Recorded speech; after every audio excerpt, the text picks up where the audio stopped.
Bonjour à toutes et à tous. Marc Gendron, je suis le délégué général du Club Certificat d'économie d'énergie de la T2E. Je suis ravi de vous retrouver aujourd'hui aussi nombreux pour ce webinaire qui marque une étape importante dans la préparation de la 5e période des C2E. Alexandre Dosière nous fait le plaisir de venir présenter aujourd'hui le projet de décret et d'arrêté qui vont encadrer cette 5e période des certificats d'économie d'énergie. Je tiens à le remercier personnellement et chaleureusement pour sa disponibilité et son implication dans l'explication de ces projets de texte. Donc l'objet aujourd'hui, c'est bien une explication pédagogique des textes de la 5e période.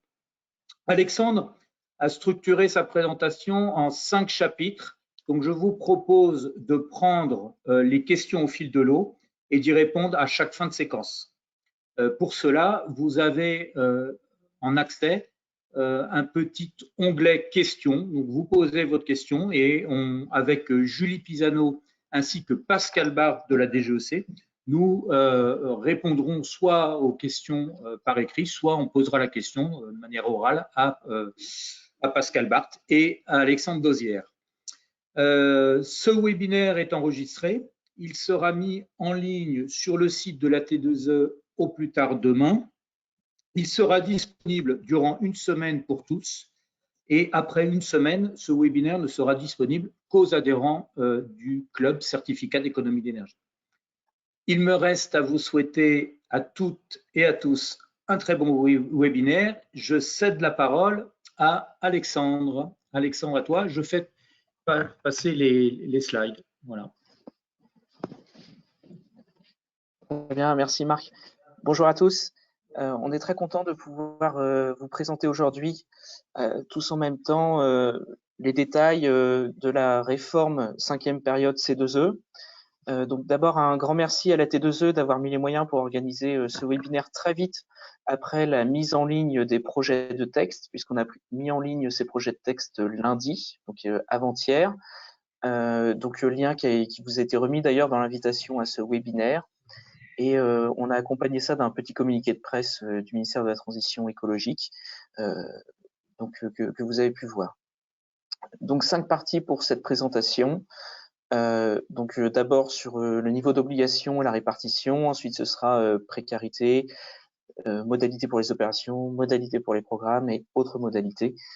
Donc voilà, pour séquencer un peu chaque partie et pouvoir reprendre des questions à chaque fois. Donc le calendrier général. Donc on a transmis au COPIL C2E un projet de décret et un projet d'arrêté pour la 5e période. Donc on a transmis ça lundi en même temps que la mise en ligne pour tout le monde. La consultation du public formelle sur le site viepublic.fr, ce sera du 9 février au 2 mars. Ensuite, nous avons le 12 février un comité de pilotage C2E où on pourra échanger plus avant sur les propositions qui pourraient faire le plus débat.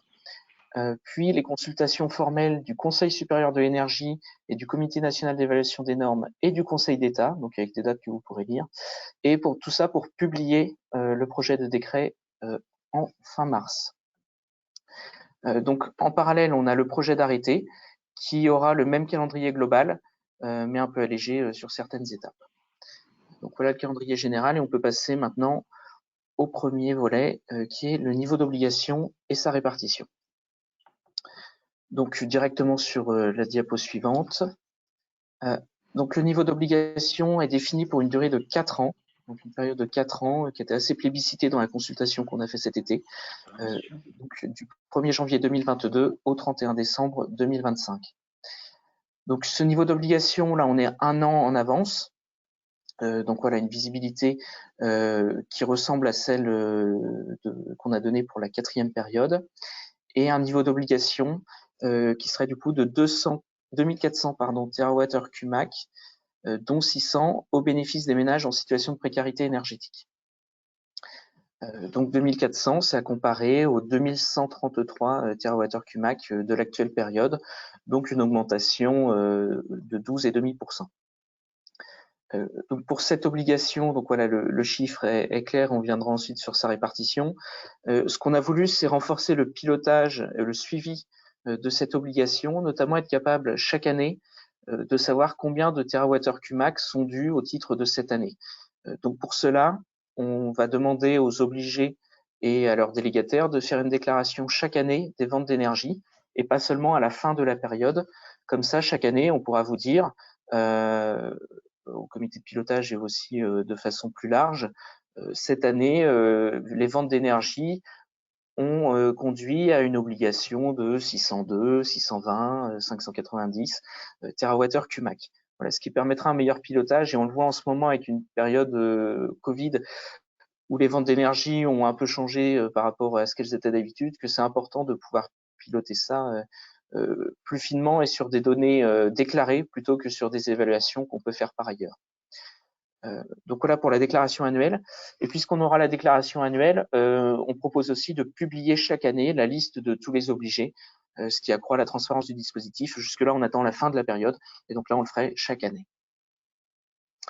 Donc ça, c'est vraiment le suivi des niveaux d'obligation.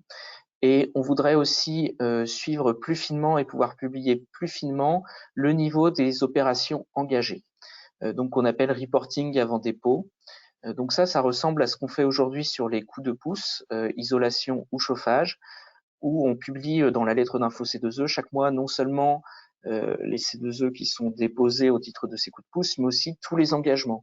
Ce qui nous permet d'avoir une meilleure visibilité sur ce qui se passe sur le terrain. En fait, on le sait à peu près 18 mois plus tôt qu'avec les statistiques habituelles. Pourquoi 18 mois? Parce que du coup, on le sait au niveau des engagements des travaux. Et donc, on n'est pas obligé d'attendre la fin des travaux, puis les contrôles, puis le dépôt, sachant que tout ça peut prendre entre 12 et 24 mois aujourd'hui. Donc voilà, c'est vraiment connaître bien en amont ce qui se passe, et ça, c'est sans doute important pour nous tous. Donc ça se passerait à travers un suivi trimestriel des C2E engagés, par type d'opération standardisée. Je pense qu'on ferait passer ça par EMI, voilà, donc dans la délégation de service public de IIX, et avec une compilation et une disponibilité pour le public. Donc, sur le niveau obligation en matière de pilotage, on a aussi un niveau de pénalité qui serait renforcé pour l'obligation précarité énergétique, parce que, et on va y revenir tout à l'heure, on prévoit un renforcement significatif de la valeur du C2E précarité énergétique qui serait recentré sur les ménages les plus modestes. Donc voilà vraiment sur le niveau d'obligation et de pilotage. Et là, on a juste 2-3 diapos sur la répartition de cette obligation entre obligés avant d'avoir vos questions. Sur la diapo suivante, donc vous savez que l'obligation C2E est répartie entre types d'énergie, entre les 6-7 types d'énergie, donc la chaleur et le froid, le GPL combustible, carburant, les carburants autres que le GPL, le fioul domestique, le gaz naturel et l'électricité. Cette répartition, en quatrième période et la période d'avant, on l'avait répartie au regard du chiffre d'affaires de chacun de ces types d'énergie et des volumes vendus de chacun de ces types d'énergie. Pour cette période, ce qu'on propose, c'est de ne plus répartir ça en fonction à la fois du chiffre d'affaires et des volumes vendus, mais uniquement en fonction des volumes vendus, donc les quantités d'énergie vendues. Donc pour faire cette répartition, on s'est basé sur les données disponibles, que sont les volumes vendus sur les années 2017, 2018 et 2019. Du coup, ça nous donne en graphique les niveaux de répartition qui sont sur la diapo, donc en valeur absolue à gauche et puis en pourcentage à droite. Donc voilà, en valeur absolue en plus, ça permet de retracer les augmentations d'obligations.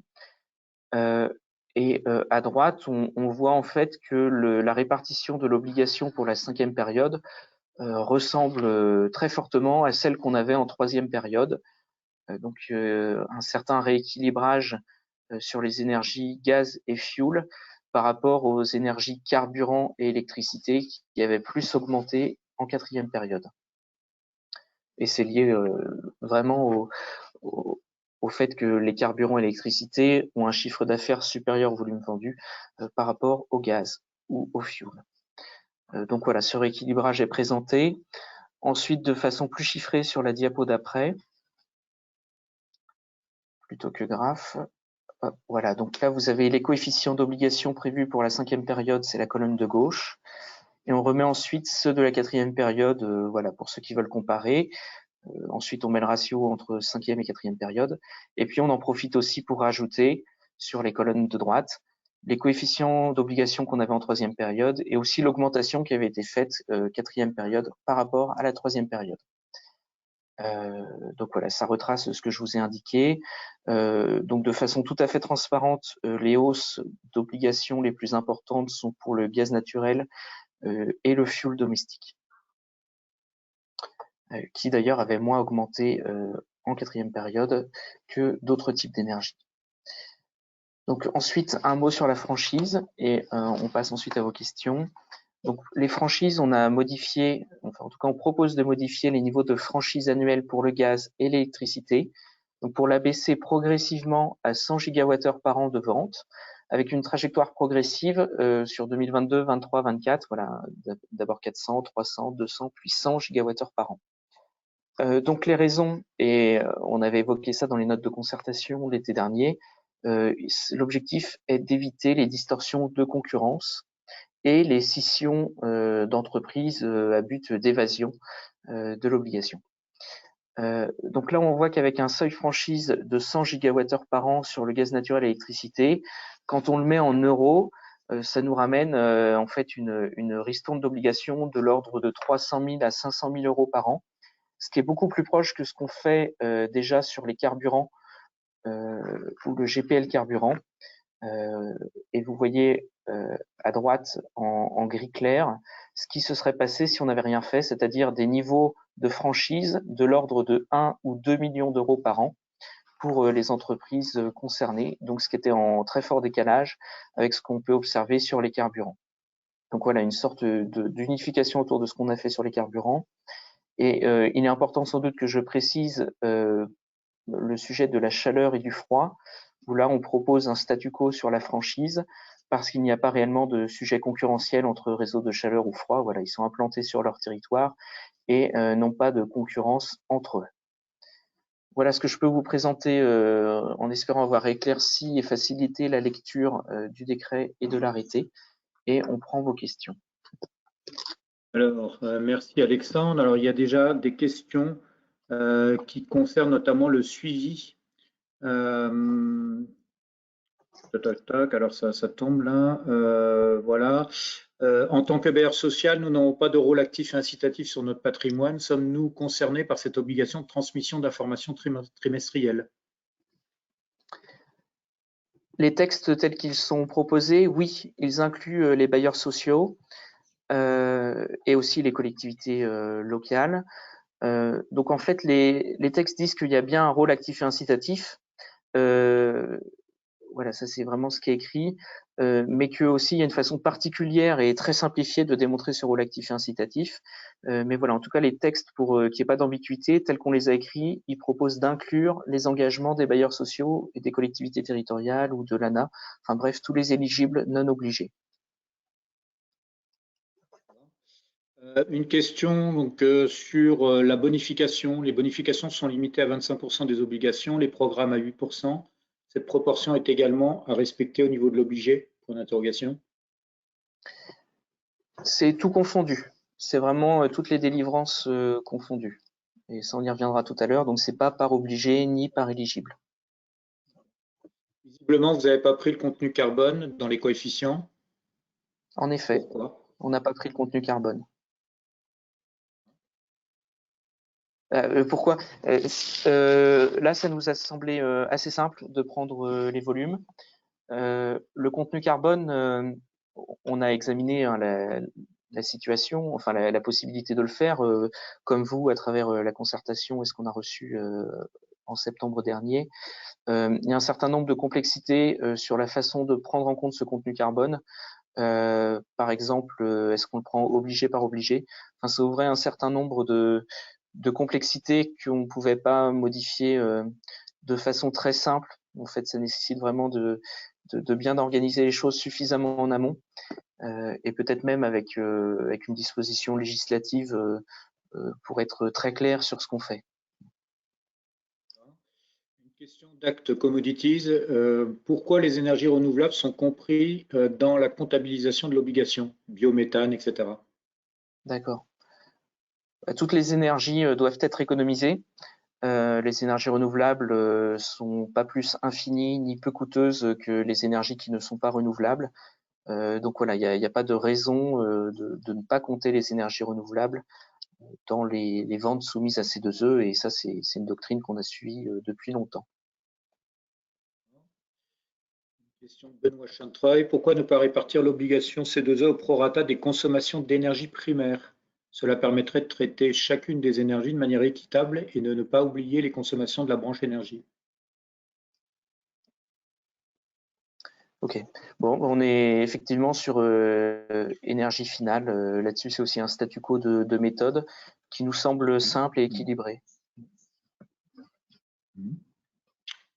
Nous avons entendu que les data centers pourraient devenir obligés pour la 5e période. Ce projet est-il toujours d'actualité?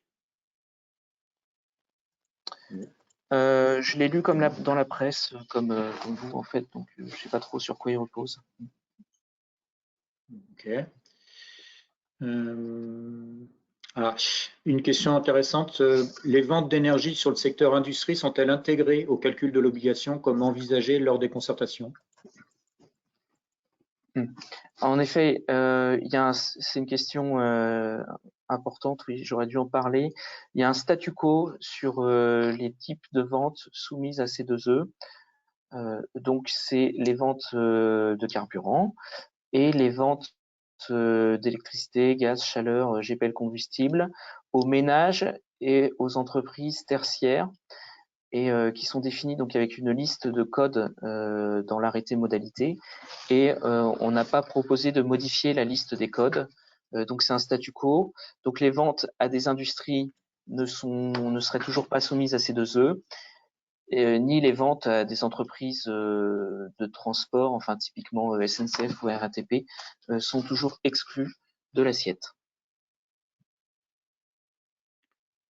Okay. Alors, je regarde les autres questions, là ça tombe, il y a énormément de questions, hein, Alexandre. Énormément de questions. Je pense qu'on ne va pas pouvoir répondre à tout ce matin si on veut finir dans le temps. Donc dans tous les cas, on prévoira, je pense, un traitement de ces questions. Sinon, on ne va pas s'en sortir. Donc je te propose de continuer sur la précarité énergétique, parce qu'il y a quelques questions déjà qui traitent de la précarité énergétique. Très bien. Voilà, donc il y a une modification importante sur la précarité énergétique et qui est assez liée au niveau d'obligation. Donc d'abord une diapo pour vous faire la photo de ce que c'est aujourd'hui l'obligation de précarité énergétique. Et ensuite, il y aura une deuxième diapo sur comment on propose de réformer la chose. Donc la situation actuelle. Donc un chiffre en 2020, on a 282 TWh CUMAC de C2E précarité qui ont été déposés. Donc c'est un volume important, plus important que la simple obligation C2E précarité. Et le camembert montre comment elle est répartie.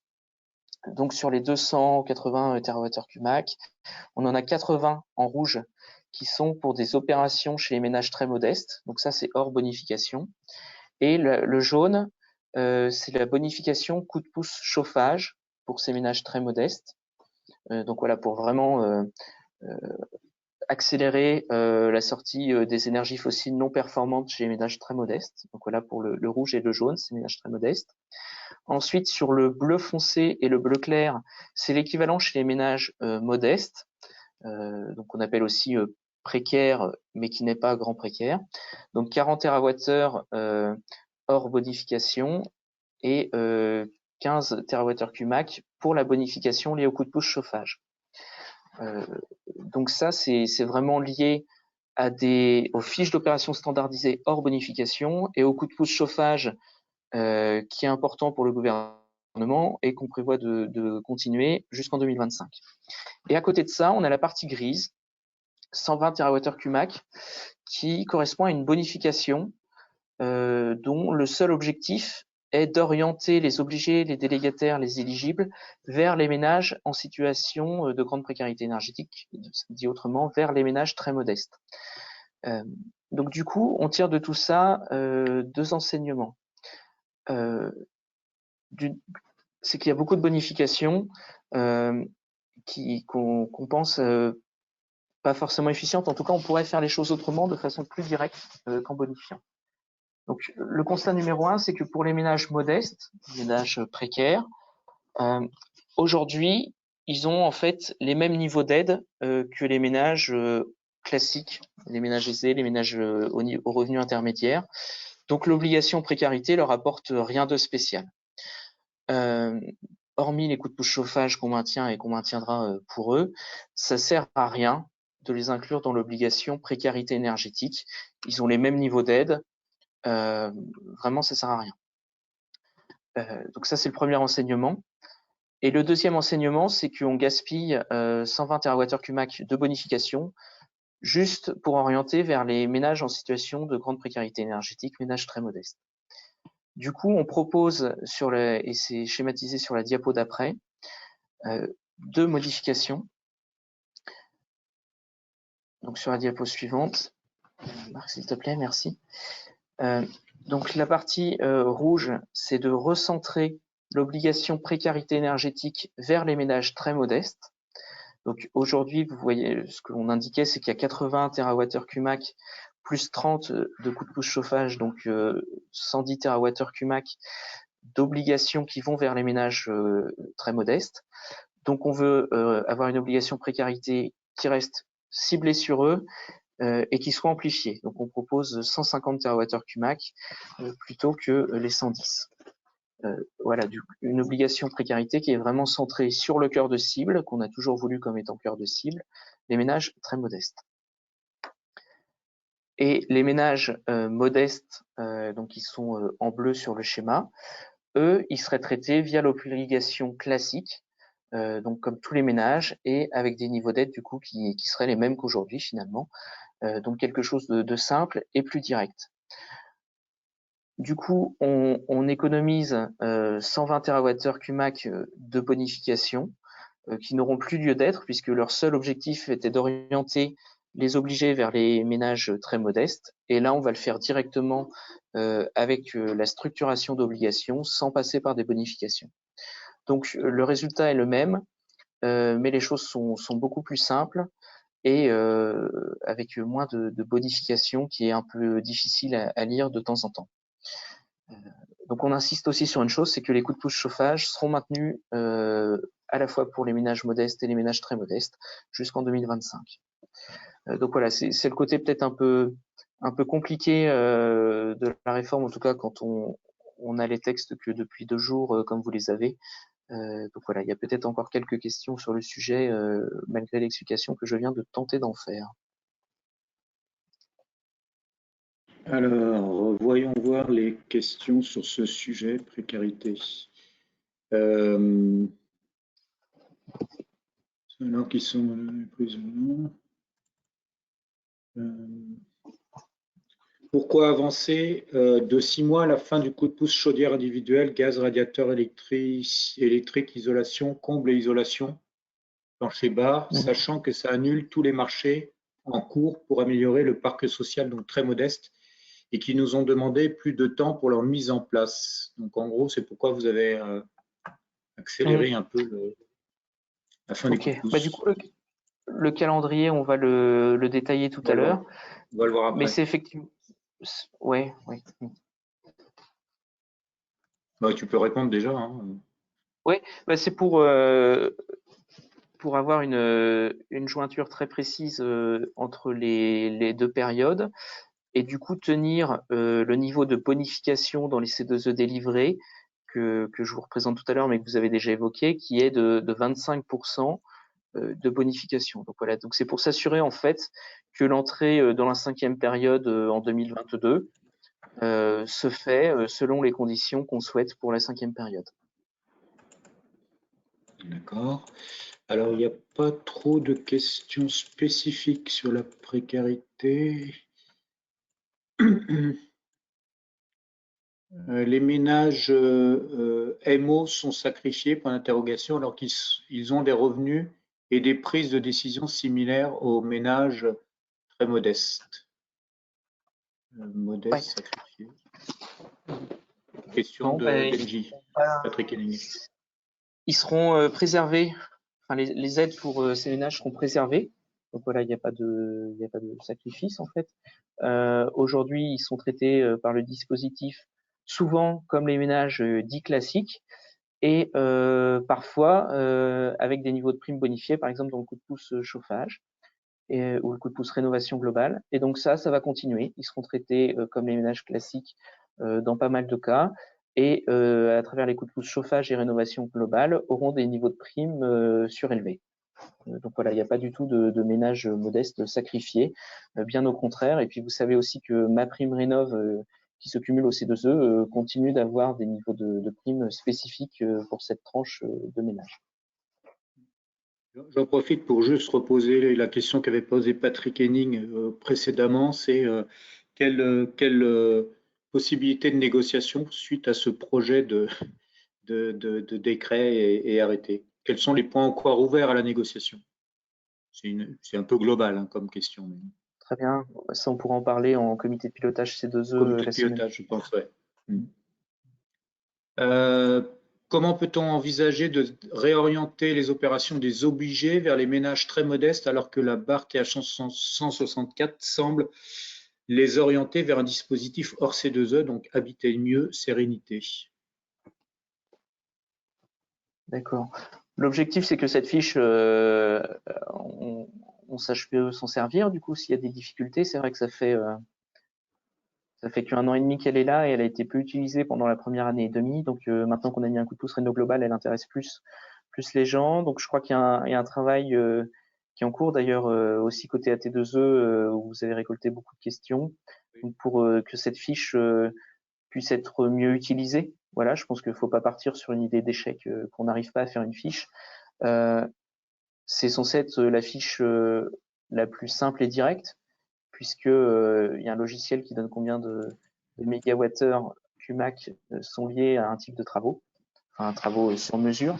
Donc voilà, c'est vraiment pas une fiche sur lesquelles on va baisser les bras. Alors on a une question de Monsieur Sirandre sur les seuils de revenus. Je crois que les seuils de revenus, ils sont précisés dans l'arrêté, non? Ça, tout à fait, oui, dans l'arrêté. Modeste et très modeste. Donc c'est vraiment dans les textes. Donc vous pouvez retrouver oui, ces textes dans l'arrêté.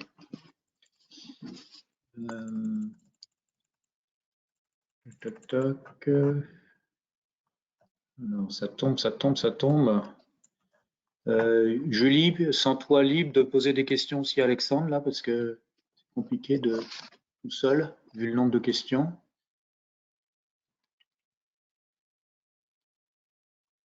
Toc.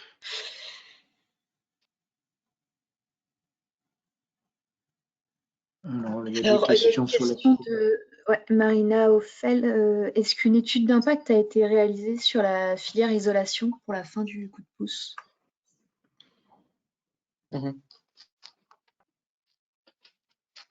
Oui, tout à fait. On en parle peut-être après. Là, il y a effectivement tous les coups de pouce, ou à moins qu'on enchaîne tout de suite hein, sur. Oui, on va démarrer sur le coup de pouce. Il y a quand même pas mal de questions sur les coups de pouce. Allez, okay. On va avancer. Ça marche. Bon, donc du coup sur la diapo directement suivante. Donc le point important, et c'était une recommandation du rapport d'évaluation ADEME de l'an dernier, oui c'est ça, fin 2019 début 2020, de limiter la part des bonifications. Et le chiffre qui est proposé, c'est de le limiter à 25% du volume délivré.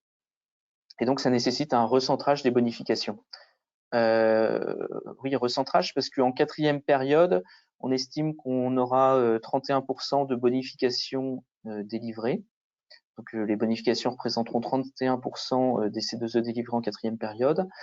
Et la dynamique montre que l'année 2021 sera l'année avec le plus de bonifications délivrées, sans doute de l'ordre de 40%.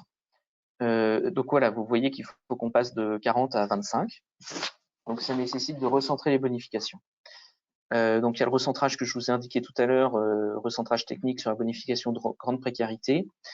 Et hormis ce recentrage technique, on a reprécisé les objectifs principaux pour les bonifications. Donc, il y a un objectif de décarbonation renforcée. Donc, les opérations d'économie d'énergie qui permettent, en plus des économies d'énergie, d'avoir une grande action pour la décarbonation.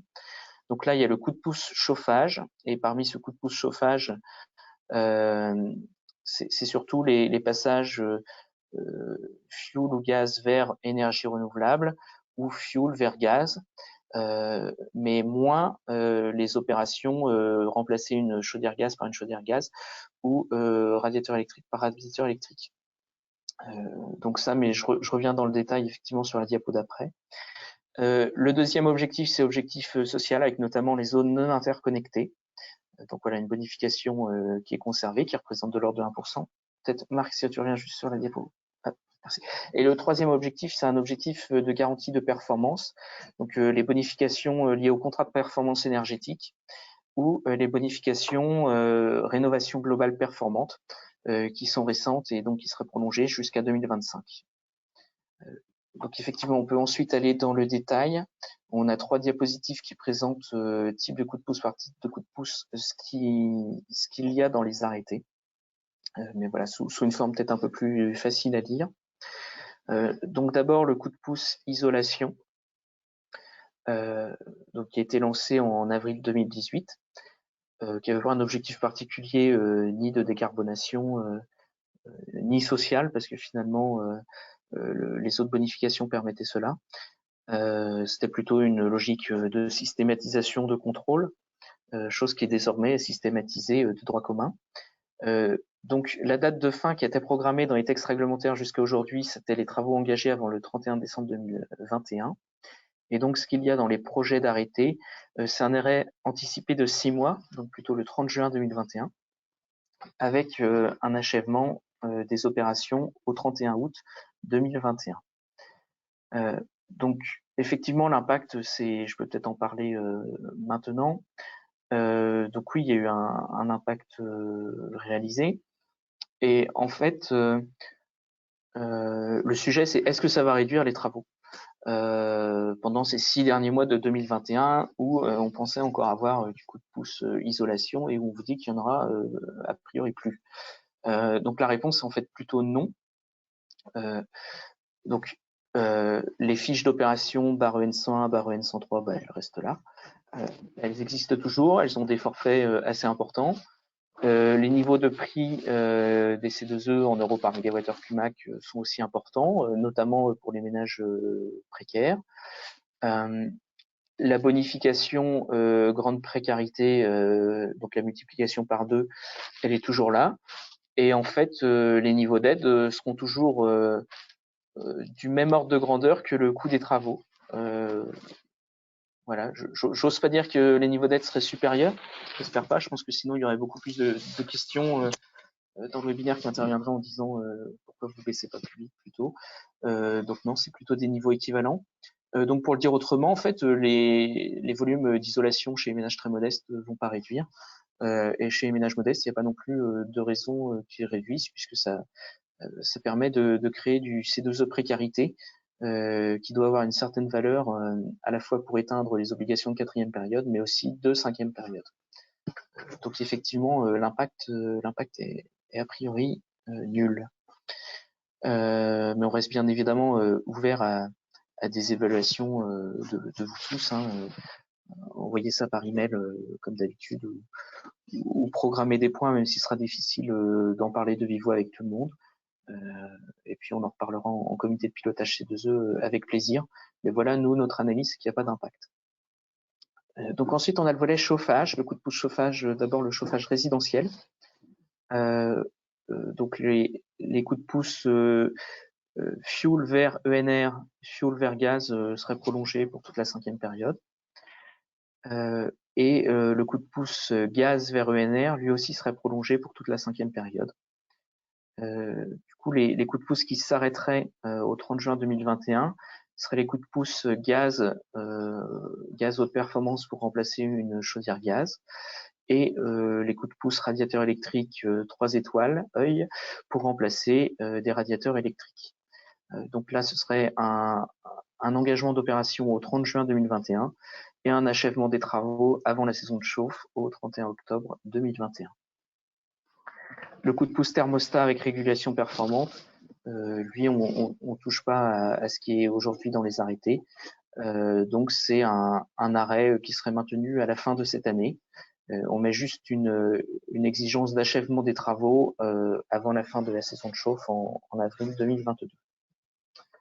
Donc voilà sur les coups de pouce chauffage résidentiel. Sur la diapo suivante, on a le point sur le coup de pouce chauffage tertiaire. Attends juste que ça puisse s'afficher, voilà. Donc là, il a été fait assez récemment, hein, en avril 2020. On était déjà en phase avec ce qu'est la doctrine P5 pour les bonifications. Et donc, on prévoit une prolongation de ce coup de pouce sans changement prolongation qui est planifiée jusqu'à 2025. J'en profite pour indiquer donc les coups de pouce, enfin les bonifications liées au contrat de performance énergétique qui ont été modifiés en même temps seraient aussi sans modification et donc reconduits pour la 5e période. Sur la diapo suivante, on a les coups de pouce rénovation globale.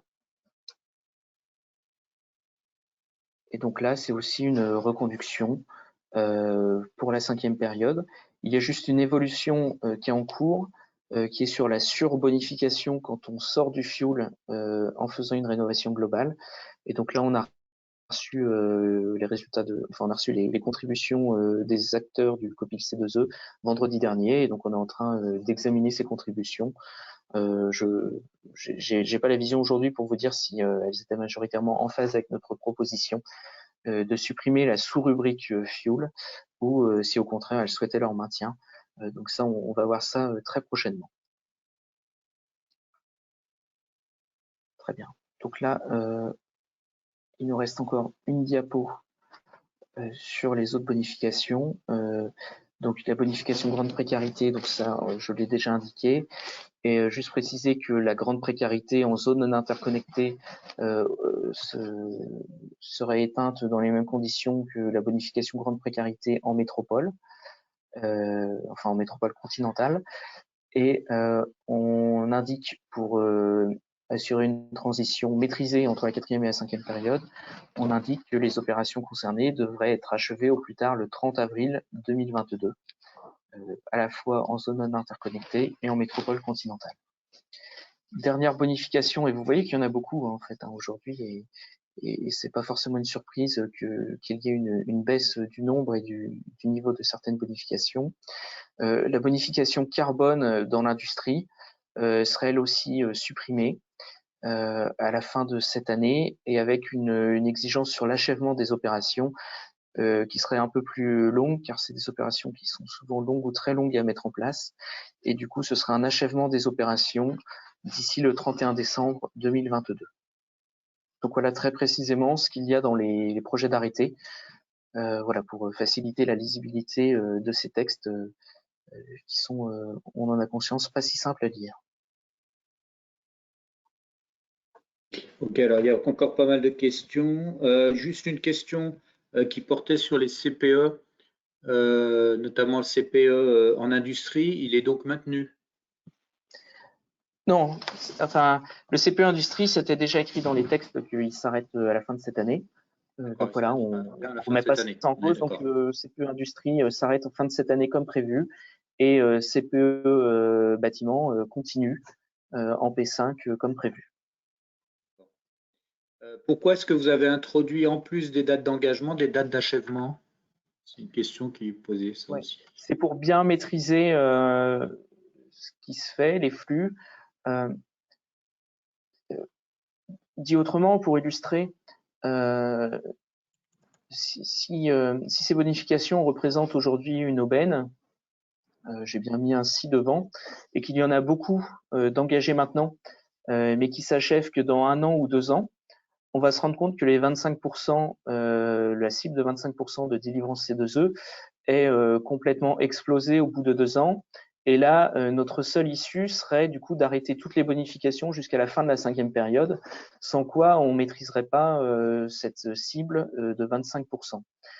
Donc plutôt que de faire un stop and go, on préfère mettre des dates d'achèvement très claires, qui du coup nous permettent de mieux connaître tous collectivement le flux, sans avoir de mauvaises surprises qui nous conduiraient à prendre des décisions plus douloureuses par la suite. Il y avait une question là, je vois de DF, Gasparotto. J'avais cru comprendre que la bonif x2 pour les grands précaires disparaissait. Ça doit être lié aux ZNI, je pense. Non, c'est pas là. Donc la bonification x2 pour les grands précaires disparaîtra effectivement, parce que l'obligation précarité sera dédiée aux grands précaires. Donc voilà, il n'y aura plus besoin de bonifier x2, puisque les obligés seront naturellement orientés vers ces publics. Et en ZNI, donc la bonification x3 grand précaire disparaîtra aussi pour les mêmes raisons. On a une question également sur la bonification carbone sur les projets déjà engagés et dont la réception est programmée après 2022. Sera-t-elle conservée? La bonification carbone, je pense que c'est lié au facteur d'émission. Ben là, du coup, tout à fait, oui. Donc là, le projet d'arrêté impose que ces opérations industrielles soient achevées fin 2022. Voilà, c'est ce qu'il y a aujourd'hui dans le projet d'arrêté. Du coup, ça veut dire qu'une opération qui s'achève en 2023, elle perdrait la bonification telle que les arrêtés sont écrits aujourd'hui.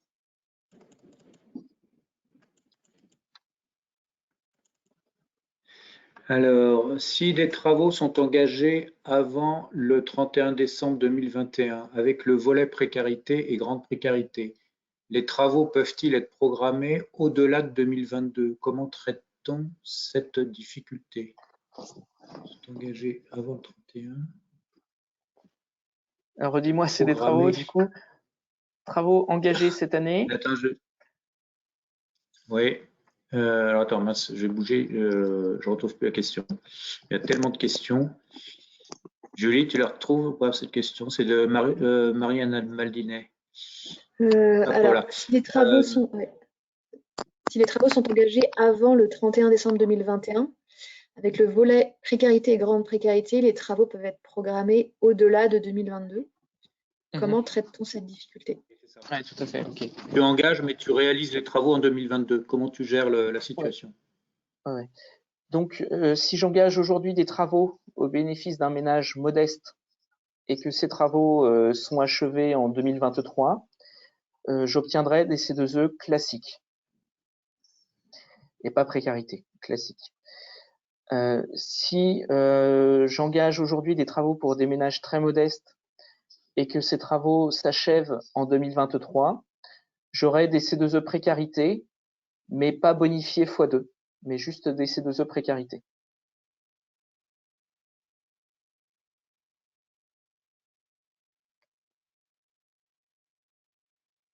Ce qui veut dire du coup qu'on se place comme si les travaux avaient été engagés en 2023, qu'on se place directement dans le cadre P5 quand on n'est pas en mesure d'achever les travaux avant avril 2022.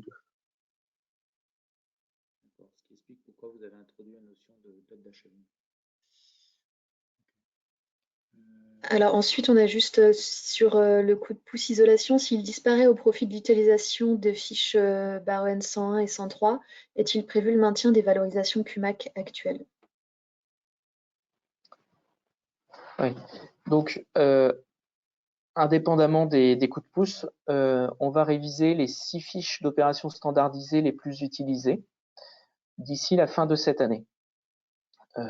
Donc ça veut dire une entrée en vigueur probablement au 1er janvier 2022. Voilà, c'est le plus probable. Ce qui à nouveau veut dire que pour les valorisations de l'année 2021, ça ne devrait pas changer. Enfin, à moins que collectivement on accélère vraiment la révision et qu'on soit en mesure de le faire vite pour une application rapide, mais je pense que ce sera plutôt tout ça au 1er janvier 2022.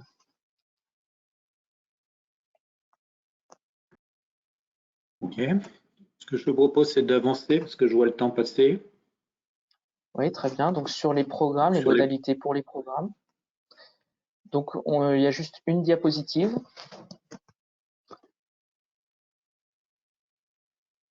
Donc, sur la diapo suivante. Donc, les programmes, vous savez, ils sont aujourd'hui plafonnés en volume. Et je ne sais pas si Marc, si tu peux passer à la diapo suivante, ou là, c'est un peu de mal à s'afficher, en tout cas sur mon ordi. Donc, la part des programmes sera limitée à 8% des volumes. Donc, c'est un niveau proche du niveau actuel. Et on a l'objectif de ramener le nombre de programmes à une trentaine de programmes. Voilà, aujourd'hui, on en a plutôt 70 parce qu'on a fait beaucoup d'appels à projets de programmes. Voilà, il y a pas mal de petits programmes qui avaient tous un intérêt. On n'est pas du tout en train de dire qu'on regrette les programmes qu'on a sélectionnés. Mais voilà, certains avaient par nature une durée de vie simple. C'était pour impulser des choses dans un nouveau secteur, par exemple la pêche maritime ou d'autres. Donc voilà, avec des durées de vie qui étaient par définition restreintes. Et puis on avait des programmes plus anciens mais qui ont délivré tous leurs fruits. Donc voilà, on pense que c'est tout à fait faisable de revenir à une trentaine de programmes. Deux points importants, c'est sur le contenu des programmes, leur sélection, les porteurs, les financeurs, la tarification. Du coup, il y a ce qu'on fait aujourd'hui et ce qu'on va faire demain. Donc, ce qu'on fait aujourd'hui, c'est ce qui est en italique sur la diapositive. Il y a pas mal d'encadrement. Ça s'est créé au fur et à mesure de la 4e période. Voilà, sur la gouvernance, les conventions types. On mandate des audits sur la plupart, voire tous les programmes. Il y a des indicateurs publics. On a transmis à tous les porteurs de programme un guide du porteur de programme pour rappeler certaines règles. Enfin, voilà, il y a eu des choses de fait. Et on veut aller un cran plus loin avant le début de la 5e période pour que ça s'applique voilà, pour les programmes qui seraient pris ou prolongés dans les mois qui viennent. On va publier une doctrine de l'État en matière de sélection des programmes, des porteurs et des financeurs et de leur tarification. Donc voilà, c'est une doctrine qui est en train d'être discutée entre tous les ministères et qu'on proposera sans doute assez vite, j'imagine, au mois de mars. Voilà, donc c'est quelque chose qui va être important. Bon, la tarification, on a reçu pas mal de contributions sur la base de la proposition qu'on avait faite cet été, d'avoir une tarification qui est proche du prix d'échange des C2E. Donc voilà, c'est quelque chose qu'on devrait retrouver. On a aussi vu pas mal de contributions pour faire un lien entre le niveau d'obligation d'un obligé et sa contribution, enfin la possibilité pour lui de contribuer à des programmes C2E. Donc voilà, c'est aussi un point qu'on aimerait mettre en avant. Avec un traitement particulier des obligés qui ont aussi une petite obligation. Voilà, une toute petite obligation. Donc, essayer, enfin, voir dans quelle mesure ils ont accès au programme. Donc, voilà ce qu'on retrouvera là-dessus. Je ne peux pas vous en dire forcément beaucoup plus sur ce sujet.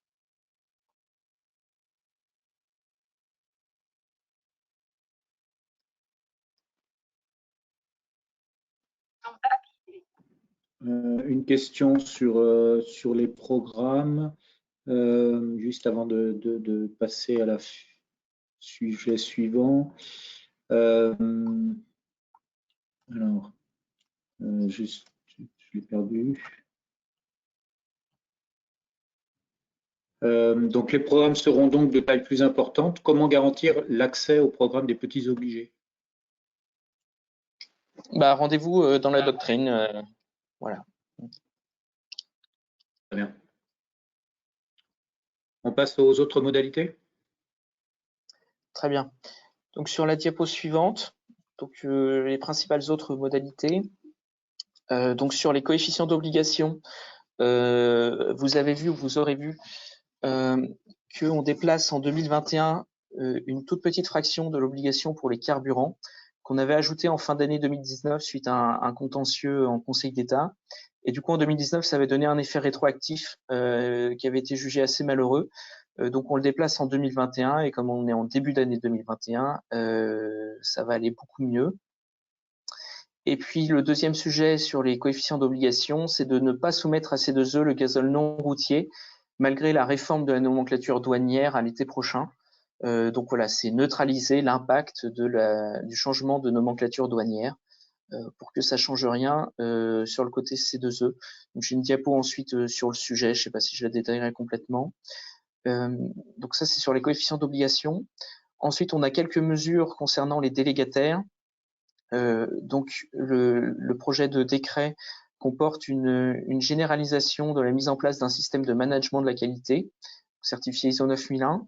Jusque-là, c'était réservé aux délégataires qui n'obtenaient pas le niveau minimal de délégation de 1 TWh CUMAC. Donc là, on le généraliserait à tous les délégataires. On renforcera aussi les conditions à respecter pour le gérant ou le bénéficiaire effectif de l'entreprise étant délégataire. Donc là, je vous renvoie au décret. Et puis, on souhaiterait publier l'identité des délégants d'un délégataire. Donc voilà, le délégataire bidule a pour délégant un tel, un tel, un tel. Et ça, on le rendrait public sur notre site internet pour accroître la transparence autour du dispositif. On a aussi 2 modifications plus diverses. Donc sur la situation de référence, donc on reconnaît la totalité des économies d'énergie d'un isolant lorsqu'on isole un équipement. Jusque-là, c'était seulement quand on isolait un bâtiment. Donc voilà, on étend aussi à l'isolation d'un équipement. Le seul cas rencontré pour l'instant, c'est le cas d'un équipement industriel. Ça doit être la 1 de EN UT 131. Et aussi, on souhaite permettre un accès simplifié des agents du pôle national C2E au fichier national des interdits de gérer. Voilà, c'est pas qu'on n'y a pas accès aujourd'hui, mais cet accès sera simplifié avec l'évolution qu'on propose dans le décret. Donc voilà sur ces modifications. Sur la diapo suivante, il y a le détail pour tous les obligés qui vendent du gazole non routier. Donc voilà, ils pourront lire ça, qui redécrit ce qu'il y a dans le décret, mais je pense qu'il n'y aura pas forcément beaucoup de surprises parce que c'est la même méthode que celle qu'on a appliquée au GPL non routier cette année. Voilà, là il se trouve juste que ça concerne le gazole non routier et que ça concerne du coup davantage d'obligés, mais la méthode est la même. Et pour les années de la 5e période, donc 2022 et suivante, on traitera le sujet à la source en mettant directement un coefficient 0,885 qui représente la part du gazole routier parmi les ventes de gazole. Et cette application d'un coefficient est la même chose qu'on fait pour le GPL non routier ou aussi pour le fuel domestique, autre que ménage et secteur tertiaire. Donc voilà pour cela qui concerne qu'une partie d'entre vous. Et la dernière diapo, c'est le calendrier sur les autres modalités. Voilà, on n'a pas fini de travailler sur les modalités. Donc il y a des sujets qui avaient déjà été annoncés dans la concertation de cet été et qu'on va poursuivre. Enfin, on va sans doute vous transmettre des projets de texte, en tout cas des choses assez précises pour vraiment entrer plus précisément dans ce qu'on pourrait demander à partir de 2022 en matière de déploiement des contrôles par tiers des opérations. Voilà, plus d'opérations, quel calendrier. Et on a bien sûr comme point d'intention d'avoir des points de contrôle bien précisés pour tous les contrôles qu'on exige. On a aussi un volet de simplification des processus pour les artisans et les bénéficiaires. Donc ça fait suite à un travail qu'on a mené avec des cabinets de consultants à l'automne dernier, avec une dizaine d'entre vous. Voilà, on a eu un travail resserré, très fourni sur des parcours clients, des parcours artisans, et qui nous conduisent du coup à certaines évolutions pour nous tous en fait. Il y aura des actions pour l'administration, des actions pour les obligés, des actions pour les fédérations d'obligés ou fédérations d'artisans, pour les organismes de qualification. Donc on va présenter ça en comité de pilotage C2E et du coup il y aura aussi des évolutions réglementaires qui seront associées à ça. On a aussi un sujet qui nous paraît important de contractualisation entre l'obligé et le bénéficiaire. notamment lorsqu'il y a des intermédiaires aujourd'hui entre ce bénéficiaire et cet obligé. Voilà, rétablir un lien direct au moment ou juste avant d'engager les travaux. Ça nous semble quelque chose d'important à discuter avec vous tous. On a aussi un point, et c'était déjà dans les notes de concertation cet été, sur les modalités de création ou de révision des fiches d'opération standardisées, et aussi sur l'évaluation continue du dispositif. Voilà, c'est des sujets qu'on a déjà évoqués. On s'organise côté administration avec la Direction générale du Trésor ou le service ministériel statistique, co-tutelle INSEE, ministère de la Transition écologique, pour assurer une évaluation continue du dispositif, comme l'ADEME avait pu le faire de façon ponctuelle l'an dernier, ou comme la T2E le proposait à travers un programme ACDC. Donc voilà, on s'organise plutôt vers une solution interne à l'État et ses établissements publics. Et puis la doctrine des programmes C2E, donc effectivement, il faudra qu'on vous la présente et qu'on voit ensemble les conséquences. Donc ça, du coup, c'est vraiment ce qu'on appelle modalité. Et puis, en parallèle, et ça c'est déjà défini, la révision des 6 fiches d'opération standardisées les plus utilisées, ainsi que les fiches qui leur sont semblables. Donc semblables, c'est-à-dire que si la fiche isolation des murs en métropole fait partie des 6 fiches d'opération standardisées les plus utilisées, je crois qu'elle en fait partie. Donc si on va examiner sa révision, et si la révision est nécessaire, on embarquera sans doute les fiches isolation des murs en outre-mer, et pareil entre combles et toiture terrasse. Enfin voilà, on révisera ensemble toutes les fiches connexes.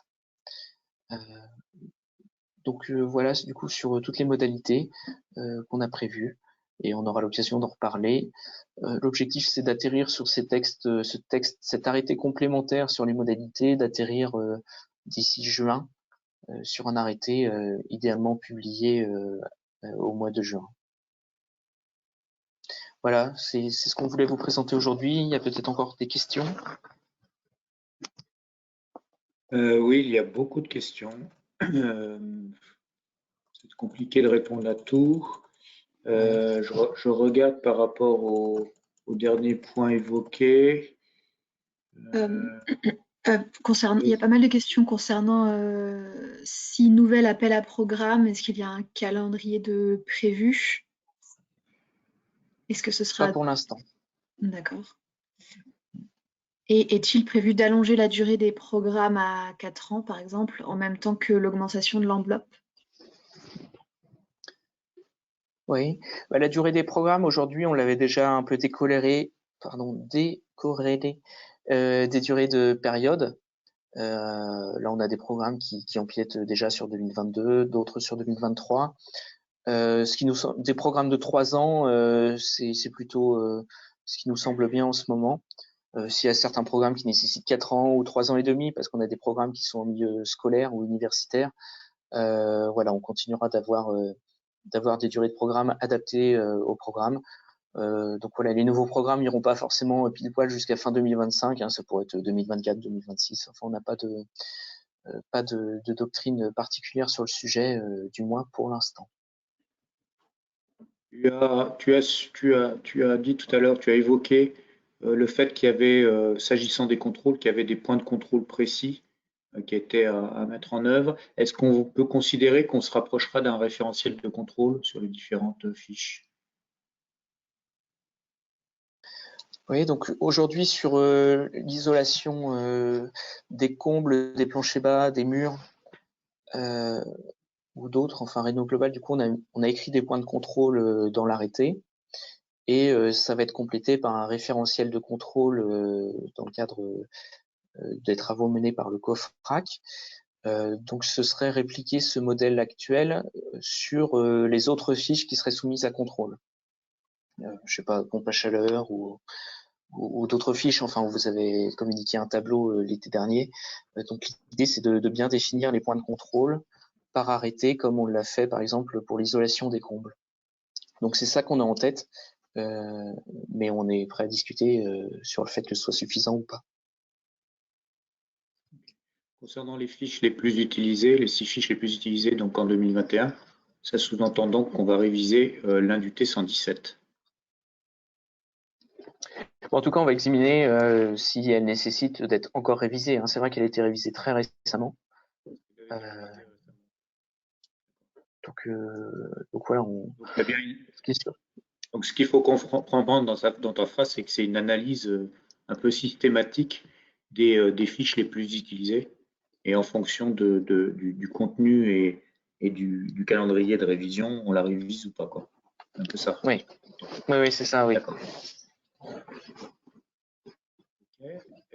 Il y a également il y a également pas mal de questions sur un alignement entre les ZC2E et MaPrimeRénov'. Est-ce que c'est prévu? D'accord, donc un alignement des critères techniques. Typiquement, est-ce que MaPrimeRénov' en comble et en plancher sera complété suite à la suppression du coup de pouce isolation? Oui. Donc non, en fait, MaPrimeRénov' a été, enfin les grilles de forfait MaPrimeRénov' ont été établies en parfaite cohérence avec ce qui se fait sur les C2E, et du coup le choix a été complètement fait de ne pas mettre d'aide MaPrimeRénov' sur l'isolation des combles et planchers, qui étaient déjà suffisamment soutenus par les dispositifs C2E. Donc voilà, en ce sens, l'alignement ou plutôt la cohérence est totale aujourd'hui. Si la question est est-ce qu'en 2022 il faut rouvrir des lignes MaPrimeRénov' isolation des combles et des planchers bas, voilà, là le 3 février 2021, je suis pas du tout en mesure de traiter la question sans aucune donnée. Ok. Il est 12h05. Alors, on n'a pas répondu à toutes les questions. Je pense que nous, on va récupérer côté AT2E ces différentes questions. Et puis, on va voir comment on traite ça au mieux. Peut-être qu'on pourra revenir vers tes services, Alexandre, pour préciser 2-3 choses. Oui, tout à fait. Oui, si on peut faire ça par écrit, ce sera une bonne diffusion. Et... On fera ça par écrit en diffusant sur le site de la T2E. Je pense qu'on a eu un panorama très complet et très pédagogique de ta part. Donc un grand merci à toi. Les annexes illustratives, elles seront disponibles, hein, je pense. Voilà.